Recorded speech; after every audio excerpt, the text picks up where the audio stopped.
You once mentioned, for 10-year-olds, sorry, you once mentioned that Dante's Divine Comedy was an arc.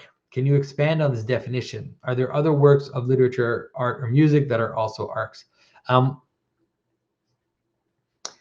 Well, I think that the scripture itself, in a way, is a kind of arc. The idea that, let's say, Dante's comedy, because the thing about the ark, especially the ark of Noah, is we tend to think of the ark of Noah as like a pure thing, but the ark of Noah is not really a pure thing. It's more like it contains everything in one frame. And so in the ark are the animals at the bottom of the ark, and then there's the head or man at the top of the ark. And you can kind of imagine, you see it sometimes in images where the birds are kind of above or at the top of a very, very top of the ark. And so it's a little microcosm.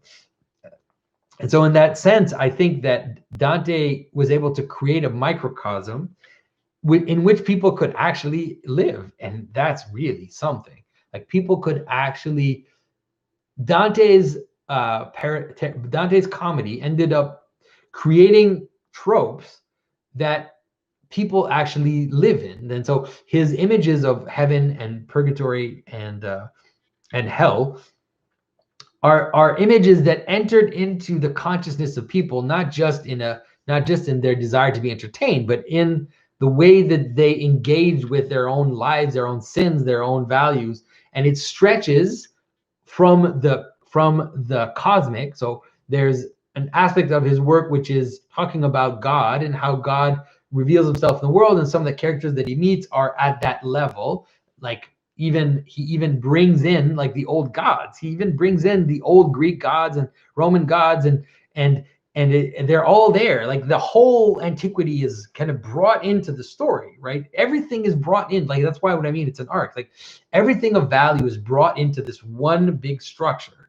All the old at a cosmic level, so the angels, the gods, the demons, all of this is there. Then at all the political level, and so all these historical figures are there, but then also at the personal level. And so he encounters all the people in his life that he had to deal with at the different levels of the hierarchy. So at every step of the hierarchy, he encounters the different levels. So it's like it is an amazing fractal structure. And so that's what I mean. Like, that's an arc, because it's an amazing microcosm, but not just like Lord of the Rings is a microcosm, because you can't live in Lord of the Rings, but you can live in Dante's comedy. Like, it's a structure of the ascent of an actual person through,